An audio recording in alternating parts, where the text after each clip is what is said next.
All right. It is Tuesday. Show Me the Money Club live Tuesday, 6 p.m. Eastern, 3 p.m. Pacific, right here on the Rideshare Guy. What's going on, Sergio? How you doing? Excellent. Excellent. How about you, sir? I can't complain. It's getting a little cold, though. I don't like that, but it's supposed to warm up again, so that's good. The Bills won by the skin of their teeth last night, so go Bills. I almost had to revoke your fandom I because knew it. I since knew it. since you had endorsed the Bills, Two losses in a row. they had 2 losses, and yesterday could have been the third, so I almost had to revoke your I know. fandom card. But I'm watching. No, luckily they won, so it's okay. now I'm watching. Unfortunately, I couldn't watch the game because I don't get ABC, but that's okay.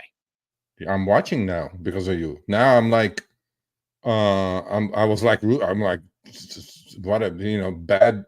What do you call it? Bad juju. I became a fan from 3-0. They go to 3-2. I'm like, oh man. I know, right? I know. So, I'm like, no shit. Anyway, well, all right. at least they got the win, but that's okay. We're here to talk about some rideshare, what's going on. State of the Union, of course, what's going on with rideshare over the last decade. Don't worry, we have a couple of comments that we're going to get to already. Yeah. Will, thank you for the membership. Appreciate that. That's Yes, awesome. sir. 6 Thank you, months. Will. Thank you for the support. All right, well, let's get right into it. Yeah. So first, we're going to be talking about a couple of different things today. First, we're going to be talking about Uber's new, more comprehensive weekly earnings summary. It seems like the cat or the mouse chased the cat this time instead of the cat chasing the mouse, since Lyft is the one who said originally that they were going to be changing it, and we've seen it in the wild a little bit for the last couple of months. So, yeah, that's there. But we're going to be talking about that. We're also going to be talking about Uber announced increased pay for waiting time during multiple stops. So that's kind of welcomed. Let's see if that has anything to do with drivers wanting to continue the ride. If somebody decides to go to Target and say, "Oh, I'll be back in 5 minutes," and 45 minutes later. So we'll see what happens there. We're also going to talk about some facts, funnies, and a fake. We found that verified fake. So stick around for that. And then we're going to bring you guys on to talk about the state of rideshare and what it's like. So make sure you stay tuned. We're going to put the link in the show so you can join us. So again, what we're going to talk about, basically, state of the rideshare, what's going on, what you're feeling, what you're thinking, if you got anything going on. So we're going to keep it to a couple of minutes max, just so we can get everybody on and talk about that. Not only that, quick announcements before we get into our announcements.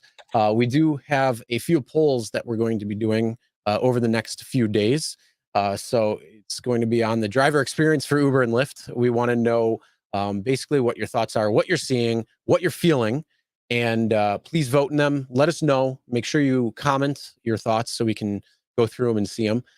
This is kind of in lieu of last week's guest, Jeremy Bird, who is the executive VP of driver experience for Lyft, who was on the show and going to be coming on over the next several months a few times to talk about things more in depth. So we want to have the knowledge on both Uber and Lyft, as well as your comments, your concerns, all of those things. So make sure you check out those polls in the community tab. Over the next couple of days, we're going to be breaking it down. First, today was overall for both Uber and Lyft. Then it's going to go into the 4 main topics of what most drivers have problems and issues with. So make sure you vote in that. And yeah. So before I forget, I am going to be at LAX October 23rd. I'm going to catch a scheduled trip, hopefully, or just turn the apps on early in the morning, because afterwards traffic on the 405 is garbage. I'm going to be there from 11:30 to 1:30 p.m. The gentleman, the executive VP of driver experience, they're going to do a lot of these pop-ups around the country to talk to actual drivers, not their Kool-Aid drinking DAC drivers. It was actually my idea. Thanks, Jeremy. And please, when you do show up there, please come say hello, obviously. And there's going to be a taco truck, free lunch. Hey, can't say no. I exactly don't know where it's at, but it's LAX somewhere. I'm going to find out on next Tuesday. I'll announce exactly where the location is. So please show up, eat your tacos, talk some shop, We can do whatever you guys want to do. I'll be there at least a couple hours earlier than that, probably. So that's one. Number two, actually, the video and article came out yesterday morning at 8 o'clock. We keep saying this. You guys hopefully are doing it. Go to the www.therideshareguy.com. Subscribe to the free newsletter. My article with all the screenshots and all my points and counterpoints on the new so-called transparent Uber's new weekly earnings, whatever the heck it is, statement came out. I got a call from actually Uber yesterday. Chris, did I tell you that? Oh, no. They said, well, your video, they go like, your video didn't tell the whole truth. I'm like, what does that mean? They said, well, you made it sound like okay, this is what they said, quote for quote. They took my whole quote, the little sentence out of it, and they sent it to me. You said, if the rider pays 100 and the driver's gets 50, Uber's take rate is 50%. Yep. I'm going like, okay, what about it? And then they said, well, it's not 50%. I'm going like, look, blue corner, red corner. You stay in your corner, I stay in my corner. I'm not agreeing with you. We have to agree to disagree. They said, well, commercial insurance is one thing, but you shouldn't have said that all the pass-throughs, city taxes, airport fees, all these things, the California driver benefits and Massachusetts driver, all these things don't go to Uber. So do not put those in there. You made it sound like you put everything in there. I'm going like, look, man, it's simple math, man. I go $100, $50, I get 50, you took 50%. Whatever you do with the 50% is your business. All right. You know what? I'm going to make a little compromise. I am going to change a little bit. I agree, $100 that the passenger pays, the driver gets 50, the take rate's 50%. But in all honesty, the truth is taxes and all of that stuff, fees, those don't go to Uber. Those are not part of that. I do not include commercial insurance and your cost of business, though, when it comes down to it. So that is all of Uber's take. Whether that's your expenses or not, it doesn't matter. Okay, that's the problem. I get it. But what I they said, want to pretend that they can just take that off the top and say, "Oh, wait, that doesn't go to us." Okay, well, you know what? It's the cost of doing business. Why would the cost of doing business have to come out of the total by saying, "Oh, well, those have to come out"? I'll give you the taxes, because if you go to the grocery store, or if you go somewhere else to go shopping or eating or whatever, you have your list price or whatever the sale price is plus tax, and then your grand total. I will give you that. That is it. I will give you taxes and fees to take out of the total 5%, 8% maybe. That's it. Well, on top of that, well, I said that to them, and they said, in New York City, it literally is like 15% of the fare with the black car fund, this fund, that fund, this thing, that thing. I'm like, listen, it's just New York City. How many other cities you have? My point was, not all these trips have, airport trips that you get charged $3-4. I get it. That's a pass through. It goes to the airport. City taxes are nickels and dimes, literally like 10 cents, 20 cents, whatever, right? So I go, the majority of that 50% that you're taking is your commercial insurance that you're saying you're doing, right? So I'm going like, okay, we'll give you that. We'll give you 3%, 4-5% max on the city taxes and this and that tax and this tax, with the exception of New York. And I said, look, this is what it is. Drivers are looking at it that way, and I agree with the drivers. That's what I said. But they go like, no, it was bad. I'm like, oh, fuck yourself. But anyway, so but that's the whole thing, because they want to take their external expenses out and say, oh, no, that's not even part of ours. No, that is your cost of doing business. Guess what? I still have to have insurance. That money is coming out of my pocket. That's not coming out of the external expenses. Would you like to pay my insurance? We could figure something out there. And I said that in the video. I said that in the video as well. So please go check the video out. It just dropped yesterday. It's doing like amazing, obviously. But the other thing is the article that went with the video, with all the screenshots, and I broke down the screenshots, which we're going to show you guys some of those today as well, is on the free newsletter. Go sign up to the free newsletter. I think you guys are missing out if you don't sign up, because it's free. So yeah, that's it. That's where we are. And there's a lot of great articles. So like on the weekend, you get the weekend wrap up. So that's kind of like the easy digestible way of figuring out everything that's going on, within the gig sphere. So there's a lot of good things there. Then when it comes to the more in-depth articles, especially when it can get into more in-depth than say what YouTube would have, you can get a lot in YouTube, but people's attention spans aren't really the best when it comes to that. So sometimes when you reading is good too. So there's a lot of things. So yes, sir. So yeah, let's get into it so we can put on a all lot of right. people Yeah, let's today. get into it. We just got a few topics that we're going to do, and then we're going to put the link out for people who want to come on and enjoy and share their thoughts on what's going on with the state of rideshare currently in 2024. If you've been driving, for a while, how much it's changed. So if you started driving, 2015, 2016, 2017, 2018, somewhere around there, well before COVID and all that stuff, tell us how it's changed, what you see now, kind of how you have to zig and zag and all that type of stuff.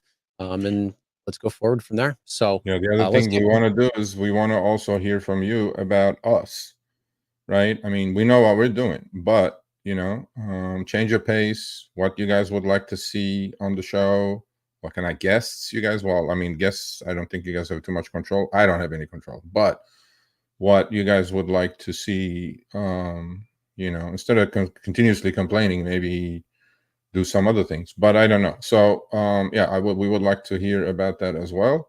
So let's go. So Uber's new. Are we doing that one first? Yeah, I see it. Yep. Okay, so this is the new.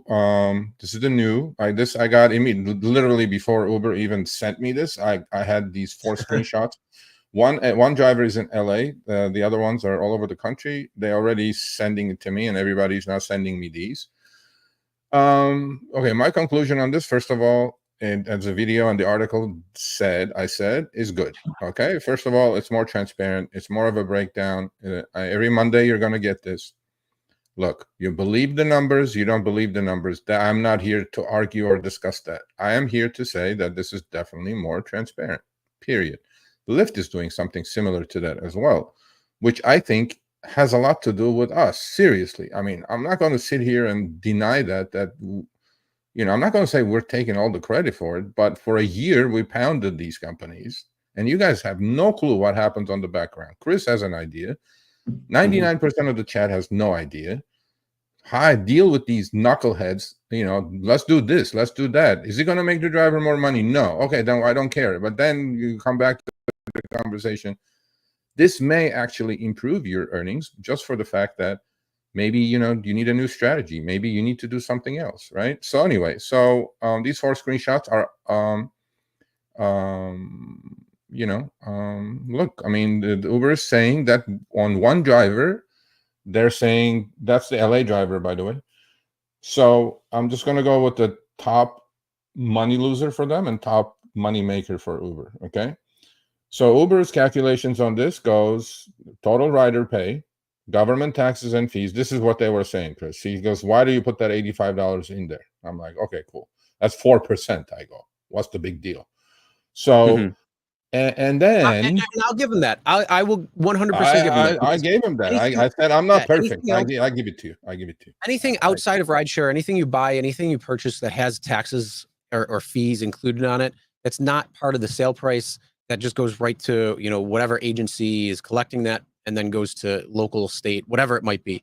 I will give them that alone. But when it comes to, a commercial auto insurance, when it comes to credit card processing, that is your freaking cost that should not be partaken, or you're putting in some sort of accounting thing just to say, well, we're going to take it after expenses. No. Then how about we start taking a look at our own expenses and start doing the same way? In this case, Uber, I mean, look at that commercial insurance line, right? 47% of what the rider paid in aggregate. That's LA people. Just shy of $1,000. Yeah. For those who are I listening. also got an email from Uber yesterday to all LA drivers are getting that. They're saying that 45% of the fare is going to commercial insurance. I'm going like, you guys, look, I said this in the video, I'm going to say it again. You guys either have all the illegals driving, okay, and the insurance companies that you're dealing with are getting a hold of this. You guys must have the worst drivers on your platform, because this doesn't make sense. This is $1,000. This is one single week. $4,000 a month for this driver who probably has a stellar record. It's outrageous. It's just crazy, right? I mean, think about it. So $955 extrapolated over a year, if you drove 52 weeks out of the year, is closing in on $50,000. Yeah. Just in commercial insurance. Yeah. Yeah. And then, but if you look at the, look at the others, like look at the driver on the right, right? On that driver, they still lost. That's a part-time driver, obviously. They still lost, 30% on that driver, right? So inside the circle, it's pretty simple. The total rider fare, right? It says U, and then Uber's take rate. Now, Uber's take rate is calculated after these expenses, after the city taxes, after the commercial insurance, after customer promotion, and then you end up. I mean, I like the color coding. I think this is very clear. So my point is on this driver, Uber says the algo did not charge enough and paid the driver too much, obviously. The aggregate pay by the rider was 100%, obviously, $2,033.89. And ultimately, the driver ended up earning $2,486.89, excluding $124 in tips. So he had a wonderful week, it looks like. Now, I don't know how many hours he drove, but he did great. This is for LA. That's amazing. And then the one on the right, total pay, again, when the algo is not charging correctly, obviously they're losing their ass. So on that one, they lost 30%, but look at the percentage difference, Chris, in commercial insurance. Now, I exactly don't know what city this was from, but that's 16.5%. Look at the one to the left of the 47% commercial insurance, right? 13%, right? And then on the other one, it's like 24%. So 34%. So on one driver, they lost 75%. On another driver, they lost 30. When I say Uber, after expenses, their service fee, when I say they lost, was negative 30. On the one to the left of the big number was they squeezed about almost 20% as a service fee. And on the one far left, they squeezed about close to 3% of a service fee. So Uber says continuously, we just are happy making 20%. Now, these are 4 drivers. 4 drivers don't make the nation. There's 3-4 million drivers. But they want to do is, they lose 75% on this guy. They make 30% on that guy, whatever. They just want to keep it at 20%. But this 20% is after all these expenses. In itself, I like this. I like the clearness. I like the transparency. But I told them yesterday, and I said it in the video, I go, nobody is believing that commercial insurance line item. Nobody is going to believe when I show the screenshot with a $55 commercial insurance. Nobody's going to believe that. You guys can say whatever the hell you want. Everybody in the chat, if you have your own commercial insurance, or if you have priced out commercial insurance, how much was your rate at? Let us know in the comments, please. Yeah, because I think that's going to put a huge thing. But I mean, you see that $955. If that driver does it week in, week out for a year, that's $50,000 paid to commercial insurance just for that. That's insane. That doesn't make any sense. If you I told them this. I said, why don't you guys run? I told them this yesterday. I said, why don't you run 90% less? Yeah. Right here. Hold on. I said, why don't you guys run a pilot? Yeah. Well, what city? Hold on. What city are you in? What city are you in? That's the important thing. 400 per month, 500 per month. What city are you in? Right. That's the important thing. If you're in the West Coast, you're not getting it for $5,500 a year. I checked already. It's like $3,000 a month. Yeah, exactly. I checked already. In LA, it's like $1,200 to $1,500 a month. But it's definitely it's definitely better insurance than what Uber is providing as commercial insurance. The deductible is lower, first of all, and it's not $2,500, and your coverage is much better. It covers you for P1, P2, P3. There you go. That's $750 a month. So my point is, I told Uber, I go, why don't you pilot on your full-time drivers, specifically in the West Coast, let's say. I said, why don't you look, this guy, like you guys took $1,000. There you go. Right? So you guys, this guy forked $1,000 for commercial insurance. Why don't you, I said, pilot it that people like this go get their own insurance and they'll put the money in their pocket. This guy would make an extra $3,000 a month, right? Yeah. So, I mean, yeah, but this is $955 a week. This is outrageous, right? So I'm a skeptic, and I'm going to stay a skeptic until Uber proves me that all that $955 is going to commercial insurance. So Yeah. I give Uber like a B+ on this. I think the transparency is better. Look, I said this in the video. I'm going to finish with this. Uber's perception in the driver community is horrible. It took a decade to get here, Uber. These kind of things are not going to fix that, Uber. These little things that you guys are doing in the app. Yes, appreciate it. One, it's not going to make the driver more money because that's the pain point. Number two, these things are not going to fix that perception. It's just not going to be there. The trust has been crushed. To earn the trust back, different things have to happen, and that's why you guys got to listen. And there you go. I mean, yeah. So if this guy did that $1,100 a month, he would make an extra $2,700. But anyway, so anyway, so let's end it with that. Yeah. So my thoughts are, I like the breakdown a little bit more. It's cleaner, in my opinion. It breaks it down a little bit more so you can see it better. But when it comes down to it, you're just shooting yourself in the foot, I think, a little bit more, because some of these hyperinflated numbers, and I mean, you got to break it down a little bit further than that or something in order, because it seems absolutely astronomical when you're paying $721 for that, when the fares was $2,120, so 34% on the left screenshot. Yeah. That one that we were talking about, the driver made $2,500, collected $2,000. So they did great with the promotions there, because that was definitely a promotion that got him up over that.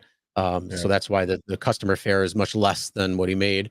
So congrats to that driver. But again, almost $1,000 in commercial insurance fees in a week when that driver made, when they collected $2,000. That's insane. That's ridiculous. I know. And anyway, we'll keep digging on this. The skepticism is not going to end here. I like this, except that again and again, this is not going to change the perception of Uber. The perception of Uber in the actual driver community, not the DAC, not the Uber crew, none of that Kool-Aid party, whatever. It's just not there, Uber. I mean, you have to talk to me.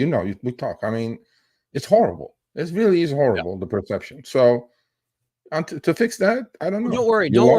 Uber. There is going to be a poll too about commercial insurance from our audience that's going to go out there. So if you think it's just, Sergio and myself talking, no.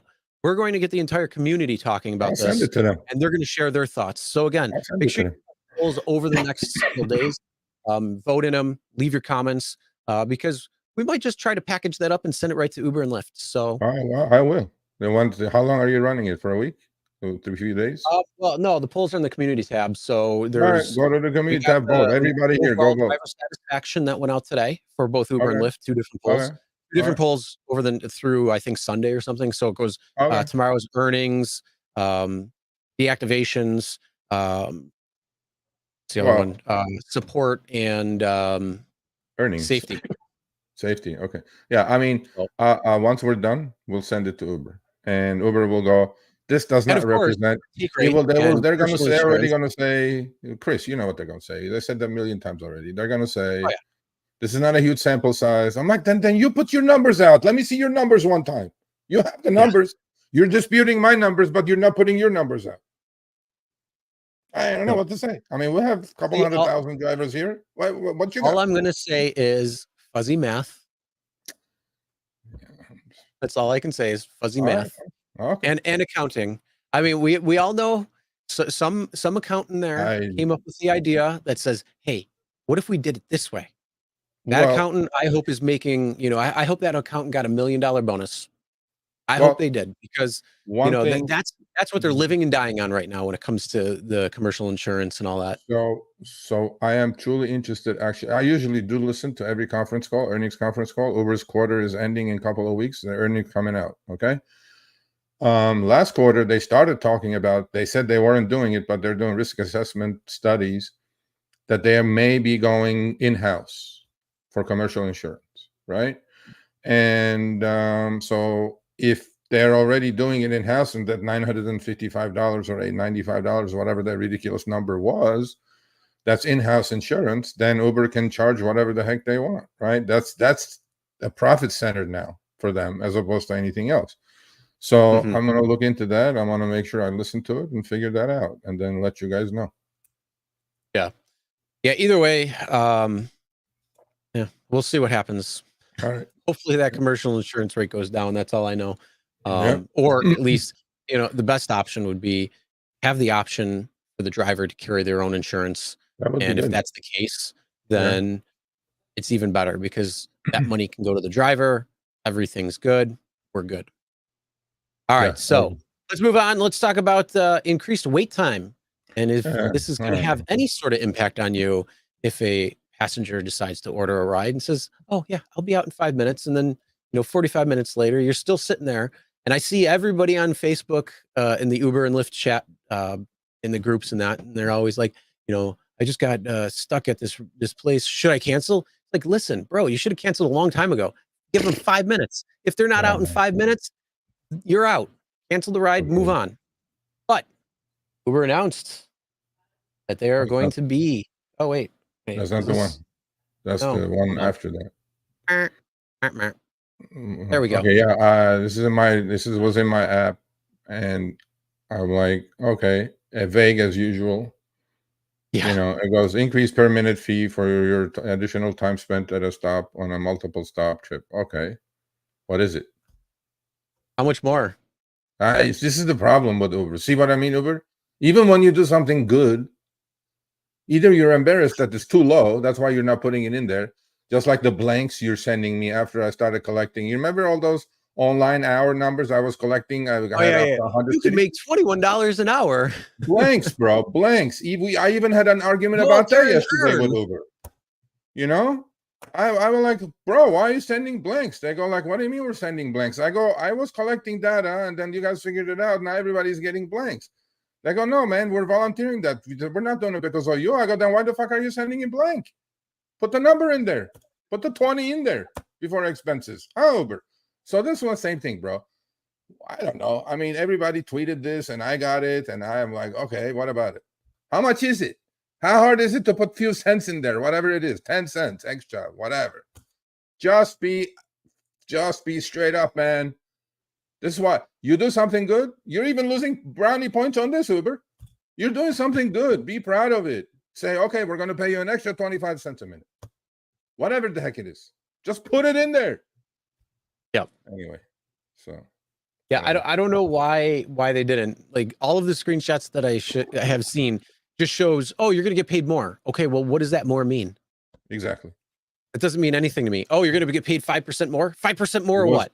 You remember? Remember when upfront fares came? There was like, if it goes a lot longer, substantially longer. What is that? We didn't know. But now to Jeremy and Uber and Lyft and the crew up there, to their credit, have you seen some of these screenshots that what Lyft is paying on these nature hike trips, bro?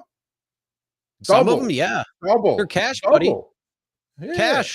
Cash money. Double. So I'm like, okay, cool. So Uber, I don't know. When you do something good, Uber, don't be embarrassed. Just put it in there. Like you get 8 cents more.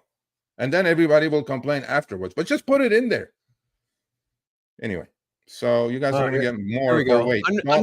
Unverified, but additional time at stop 5.4 minutes, 52 cents a minute, rounding applied 281. Okay.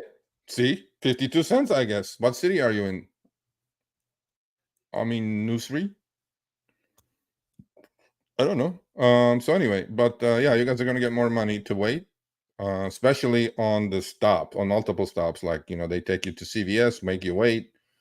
If it's increased pay, increased pay. I know in LA. This is my question to everybody in the chat. If you get paid more, and let's just say it's 51 cents, maybe it's more, maybe it's less, I don't know. But is this going to have any impact on you waiting the full duration? Or are you just going to give them the full 5 minutes and say, hey, if you're not out in 5 minutes, I'm sorry, I got to cancel. I got to move on. I got other rides to do, and take all your crap because otherwise it's going to be sitting out right here in 5 minutes. If it's So surging, I ain't let me know waiting. what you think. That's what I want to know. Is Halloween this is going to coming up. change? I ain't waiting. If it's surging, I ain't waiting. If it's not surging, then what am I supposed to do? It's just waiting. Yeah, I think But honestly, it would depend. To me, it would depend on the day. It would 10 depend on minutes. what's going on. It would depend on the time too. Is it busy? Am I sitting there? Is it going to make me more money to sit there versus not?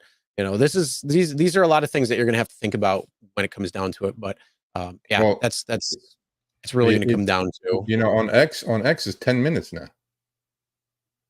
I have 2 minutes is on the house, and then like I ain't waiting for 10 minutes for your butt for a $4 tip. Come on, bro.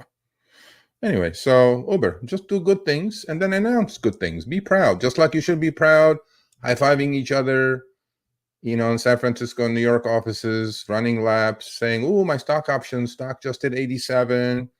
Why are you guys always like all this like embarrassed from success? I mean, hey, your stock is 87. Move on. Or question this take rate thing, nickel and diamond. Oh no, you're wrong. We're embarrassed to make only 19% of 2.8 billion chips. I'm like, good for you. Well, You figured it out. Thumbs don't up. forget, you're also going to float the 2 weeks for you too. You're giving them a free loan. Bro. You're giving them a free loan on the Prop 22 money, Prop 32 money, depending on where you are.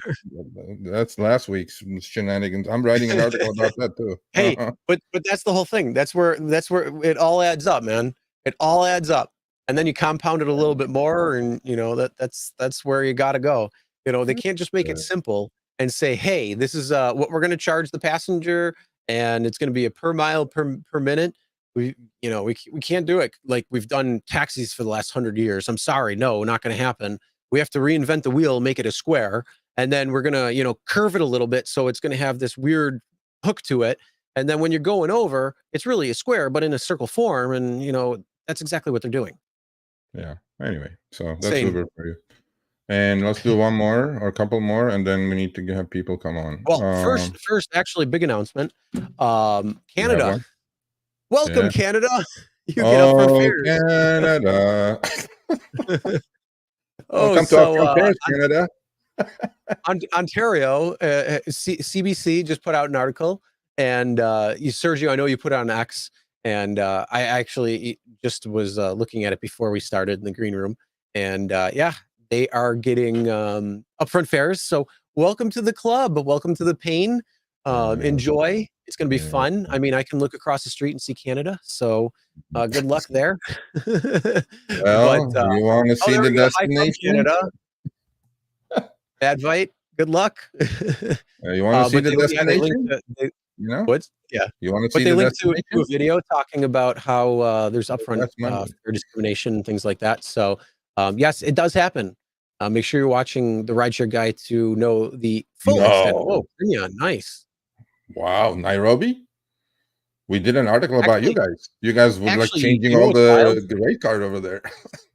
It's wild. So this podcast, or this is a podcast, and it's on all major podcasting platforms, if you didn't know. So you can get on Spotify and iTunes and all that stuff. Anybody who listens on the podcast, hey, if you wouldn't mind rating it 5 stars, leaving a good review, we definitely would appreciate that. But when it comes to looking at the demographics of where all the downloads are, dude, the whole world is lit up. We got people in Russia. We got people in South America. We got people all over, everywhere except for North Korea. New Zealand, no, we're in New Zealand. We got Japan. We got Australia. But okay, so this is the week they got upfront fares. Awesome. 17 months. Wow. Yes, hocus pocus. Where's my shot? So upfront fare. I mean, look, that's some journalists from the CBC did a really wonderful article, and then thank you to the CBC. I didn't even know that they put us in there saying, well, these guys did this test and More Perfect Union did that test. Its algorithms are gonna. And yesterday, impromptu protest already after like what, few days. Well, good for you, Canadian drivers. I don't know. Canada ain't messing around, man. They got the truckers back in a couple of years ago. They don't mess around, man. They're gonna be like, nope, not happening. Yeah, so you got upfront fares, an exchange of seeing the destination of the rider in exchange for lower earnings. There you go. Yep. And we're not laughing, bro. We wish you never got it, but then you got it now. So there you go. Mm-hmm. All right. Well, let's move on. Let's go into our facts, funnies, and fakes. The first one, Sergio. Congratulations, you finally won. I Against am definitely tweeting this right after the show. David I versus claim Goliath. victory on this. I claim victory on this. Guys, remember I was boycotting Uber, and I have been. And because of the app override issue, that app was taking my phone, right? And I publicly tweeted it every day for a week. It got retweeted. After how long has it been? About 2 months now? 3 months maybe? Uber yesterday said, since June, literally yesterday, they texted me and they said it's fixed. I'm like, okay. I turned the app on. Finally, I went to the app, and turned off draw over other apps. This is from my phone, because before, if I did this, it wouldn't let me go online, Chris. And sure enough, click the blue button. I was online without it taking over my phone. And then this pop box pops up saying, not now. This was exactly like it was before, Chris. It took them 4 months or 3 months to do it. And they said, you can announce it, take a victory lap. Okay, you know who you are at Uber on this one. There's one specific person. Thank you. And a couple of engineers that worked on this. Thank you. This is the way it should be. The driver should have the choice. Look, man, some people like it. I hated it. And now it's fixed. See, we got shit done here. How many of you can do this? No, but that's why that's why I enjoy having the iPhone, because they don't allow that. Well, so I know, but although I think like, I'm going to go de-Googled phone next, so I don't need all the telemetry, and I think I'm going to go Linux because Microsoft doesn't need to know my shit neither. So all that. Madvite. No, AR does not matter when it comes to upfront fares. No, I don't know about this. I used to say no to this, but you know what I have, right? In my possession. Standard versus advantage I don't driver. know about this. There may be something to do with that. So I'm not going to I'm not going to say snap no to that question anymore. So. Let's just say that Uber has a national acceptance rate problem that they do in the US because of upfront fares. Because drivers are saying, I ain't driving for that rate. Not happening. So Canada is going to have that. So now Canada is going to have an acceptance rate problem as well too. So don't you worry. If you got a 90% acceptance rate and it goes down to 25, hey, that's kind of how it's been. I think the US acceptance rate is like 30. Actually, like amongst all drivers. Yes, there's definitely some that are at the 90%, and there's some that are at the 1%. But I think overall, it's like somewhere around 30%. I think it's higher than that. I think it's a little bit higher than that, but it's okay. But it makes the spinner go too long. That's what it does. So anyway, so we have the override thing fixed. If you had an Android, this was only an Android problem. Now you should not have that override issue. Thank you. You know who you are at Uber. I appreciate it. And I take my lap on that. And are we done? So let's bring people on. Yes. No, we got a couple more things, but yes, the link that was put in. We'll definitely bring you. Yes, is for you guys to come on the show. So if you want to, it's for StreamYard. So yeah, you need to give permission for your camera in order to be able to do that. Just so you know. So yes, that is the link. I did put it in there. I'm going to put it in now again. So if you want to come on the show, we got a couple more things to talk about, but we'll bring people on right after that. And so we got a couple other things. So let's get into this one. Yeah. Well, this I've been saying forever on my other channel, finance channel as well. Actually, I did a Tesla video on the other channel, but this one as well. Genius Dara says, of course it's going to take you years to make the margins, because here you charge as much as you can and you pay as little as you can. You don't own the car. Huh? Yep. Genius. There, you own the car. You own a goddamn fleet of $150,000, $200,000 cars, or even if the RoboCab comes around, right? And I'm going like, hey, man, the margins definitely are not going to be there. And what do? The stock goes through the roof when Tesla supposedly failed with the RoboCab and all that stuff. I'm like, look, man. In fact, Dara is correct in this. Margins are definitely not going to be there because you own the car now, sir. Just like our margins are not there. You own the Get car, it? but Yeah. what people are what they're failing to remember is they're going to have to pay for not only the car but the maintenance, Everything, bro. all of the costs that are Everything. associated with that. But Yeah. then Welcome to the our club. cleaning fees, the cleaning fees. I bet every car is going to need a Come on cleaning now. fee a couple times there. So Welcome to our club, Dara. yeah, with working with no margin at all, Dara, with your $3 trips, Dara. No problem. Figure it out. Okay, cool. I should be shorting Uber stock anyway. Next one. thinking about it. Yeah, And you then, bet. well, hey, just in its Uber's global dominance of trying to doing world domination. I don't know if you Yeah. ever watched a show back in the day, Sabrina the Teenage Witch. This was like a Yes. show like 20 years ago, Yes. on TGIF, that Yes. fun stuff. But the cat was turned into was actually like a witch who was turned into a cat because he wanted to do world domination, and that was his big thing. And the only reason why I know that is because my daughter is watching it now. So, but either way, this is Uber's attempted world domination when it comes to their business and their app. And now they're launching safaris in South Africa. Yeah, they have Uber Boat, Uber Safari now. They have Uber everything. Chopper. Uber everything. My concern on this would be, Chris, if you're like in an open end Jeep like that, I wonder what Uber's commercial insurance is on this. Because when a lion comes and grabs your ass and it eats you. Well, it's South Africa. Okay. So they probably put a nice little liability on there that says not going to be responsible for anything. So and because you already accepted the terms of the app, it's forced arbitration. So deal with it, and we're not going to pay for anything anyways. So that's funny. Yes, just like those two people who signed on the pizza order, they signed the TOS. Yeah, so Uber is doing boat trips in Greece, safaris in Africa.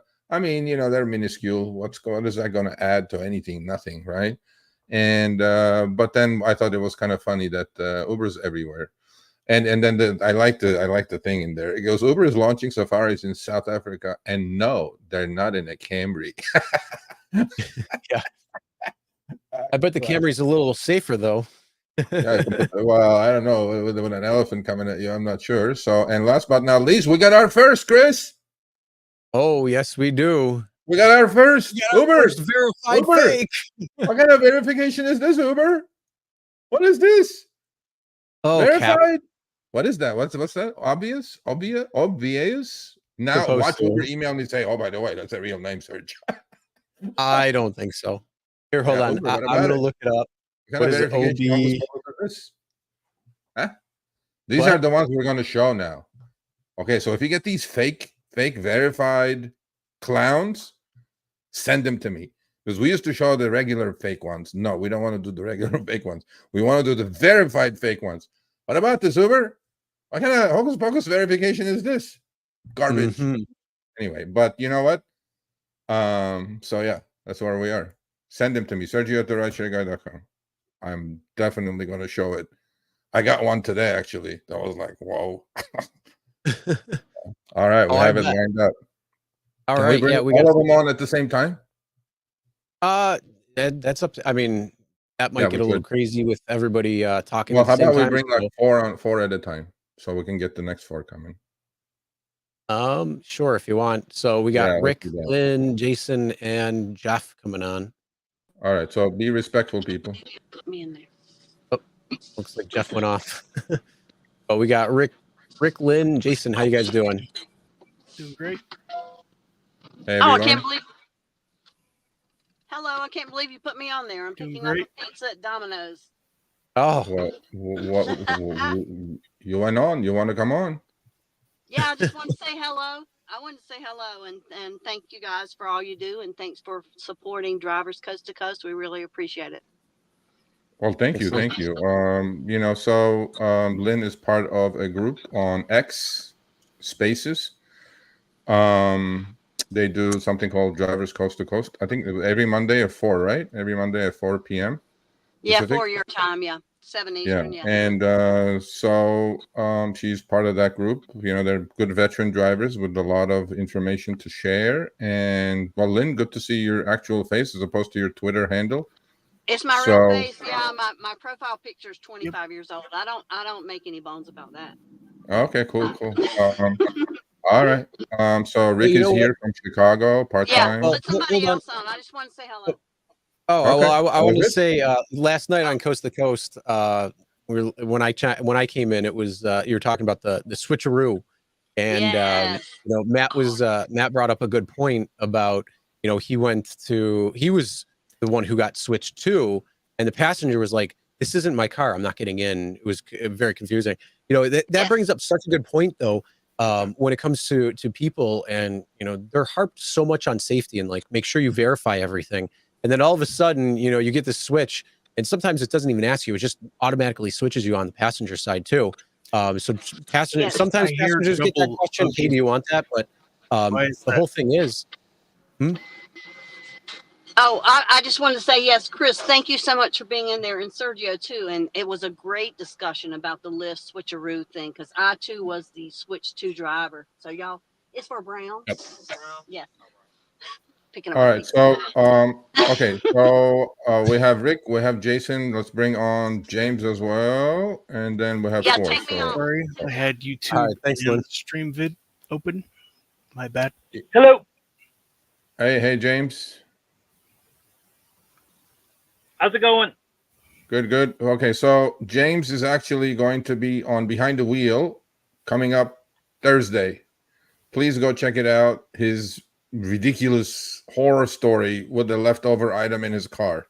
That's all I'm going to say. It comes out at 8 a.m. Pacific.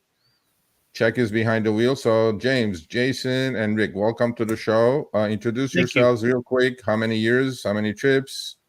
And what city you're from, and then give us your impression of State of the Union in rideshare as it is today. Please tell us who first. Oh, okay, Rick, you go first. We cannot hear Rick. Rick is on mute. Yeah, Rick, your mic isn't on. It's showing you got it, but not sure if you got some sort of No, mic we issue. cannot hear that you. might All right, have Jason, you to, take over until Rick fixes it. Okay. Tried it about 7 years ago. Didn't have any information on the card about any more than driver star and distance from me. So it was always a Mexican standoff between cancels. Okay, so you don't have upfront fares. And now I've done 10,000 rides last couple of years. Okay. And now I have all the info. I have everything, where they are, their stars, their destination, everything. Which Okay, is what is your opinion of? I mean, I know you're new, kind of, but 10,000 trips is a lot of trips. What is your opinion of rideshare? Do you like doing rideshare? Do you not like it? What do you like? What do you not like about it? I love it because I know what it could be. However, I am an app developer, and this app was made by very, let's say, cheap people. This thing is terrible. It doesn't help people where the riders have no idea how to do things. It doesn't help them to do things. And I need to constantly educate them. The driver never works. Destination, let's say that, never worked ever. Everything to do with it is a punishment model. It is always telling you you need to do better or you're going to get punished some way. So I can't filter my area. I can't tell it where I want to work. I can't do anything with the one toll bridge that's in my area. I'm constantly told to drive over it. I can't because I'm in Uber rental, which means I know I already broke your rules. I know. But I will take anything that is over $1.50 a mile because it's not my vehicle. I don't care Okay. about it. I don't need Okay. to maintain. So ultimately, you like what you're doing. You wish the app was better. It had more. It didn't have as much punishment. I get that. How long do you think you're gonna keep doing this? How long you're gonna do it? My rental is now up for sale. Okay. That's what Hertz did. Oh, there's many other rentals if you're gonna do Hertz rentals. has been, they've done everything. They put me on the do not ride list anymore. I've had to get Okay. myself off that. They've stolen over $1,000 out of my bank account. Okay. I've Okay. had everything done. But you know what? Today I'm gonna be a little tough on you guys. Okay. So my thing is, I'm gonna play a little devil's advocate here. So there are a lot of complainers in this space. Okay. And to Uber's good fortune, I guess. Still 4 million people in the US are driving. If everybody's thinking this is so bad, why are you all still driving? It makes money. Okay, exactly that. All right. So I appreciate it, Jason. Rick, you're back on? No, can't hear you. James, what's up, man? So I've been driving for about 7 years. I'm in Vegas. I did a little bit of driving in Phoenix too, but Vegas is my market, and I'm around, I don't know, 22 or 23,000 rides probably at this point. I kind of had a flip out last Saturday because I worked 12 hours and then the app cut me off and said, you have to take a break. And I had only made like $130 and I couldn't pay my rent. And I was just like, this is ridiculous. I can make more at McDonald's, literally. McDonald's Okay. pays $15.50 starting. Okay. So I started putting out resumes, and long story short, I got a job today with Hilton. I start Monday, a W-2 job and with sales commission. And I'm still going to have to drive for a while, additionally, to kind of get myself out of a hole. But I'm not going to work for peanuts. I mean, it's not worth it. If I can go to McDonald's and be making $2 an hour more and not have vehicle expenses, they're paying too low, and it's not sustainable. Okay. I was doing I had the Solo app for a while, and it was telling me I was number 2 earner in Vegas. So I don't know how other people are doing it if they're making even less. Yeah. That said, the very same day that Lyft came out with their improved blah, blah, blah driver pay thing, things seem to get better. And I don't know if it's because of that or if it just got busy, because Vegas is an extremely volatile market. It could just be that there's a lot of people in town for stuff. So I don't know if it has anything at all to do with the changes they made, but I noticed that I've been doing much, much better, averaging maybe 25 to 28 per online hour.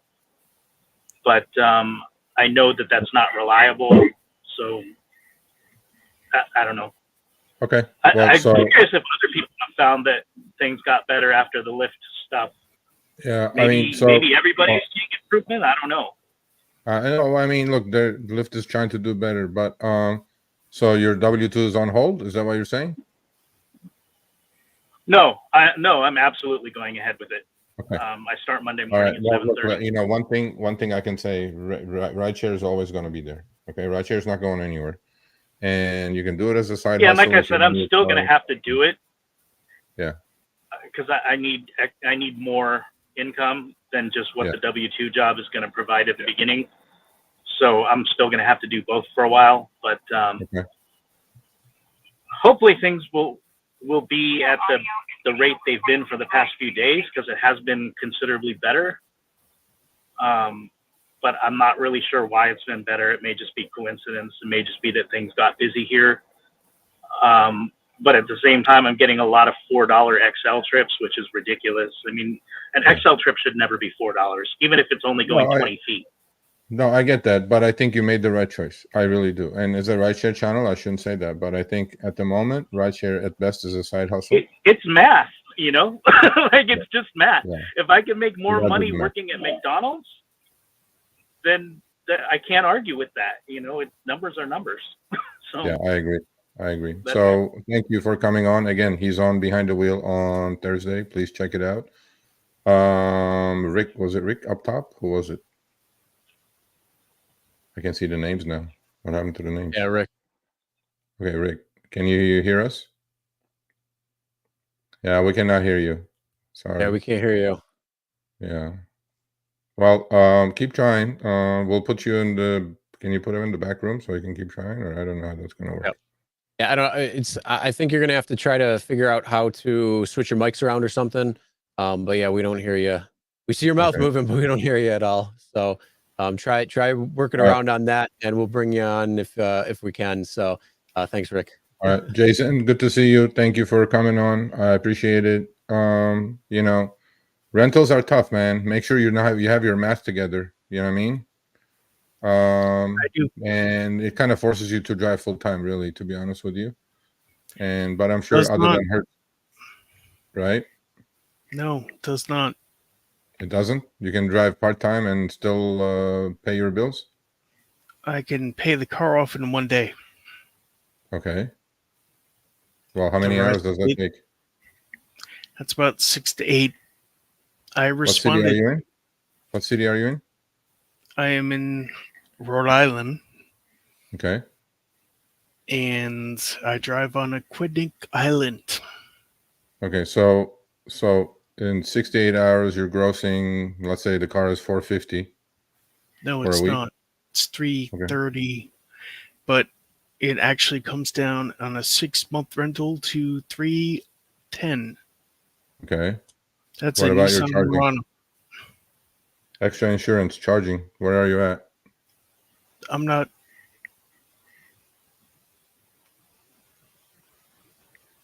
Okay. Yeah, I mean, look. I'm not. It's already on there. Okay. So in 6 to 8 hours, if it's 330, you're grossing 55 bucks an hour, which is 4 Yep. times as much as James was in Vegas.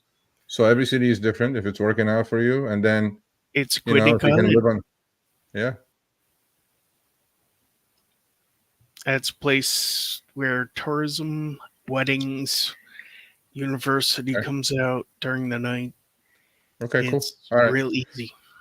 All right. Thanks for coming on. I appreciate it. Thank you. Thanks, James. All right. All right, or Jason. I'm sorry. We got Frank. Oh. All right. We got 4 of you now. All right. One at a time. Rideshare Road Warrior Rick. What's up, man? How's it going? Hi, Sergio. It's been about a year since I met you at GroupCon, and I'm here to say I'm back into the gig economy. And you left and you came back. Why? Hey, it's good to see you again, Sergio. Good to see you. So where do you think? Where do you think? I mean, where do you think the gig economy is these days, Rick? I'm driving for Lyft. Okay. I did not have a vehicle. I finally managed to start buying a vehicle, and I'm driving for Lyft. Excuse me? Okay. Yeah. Okay.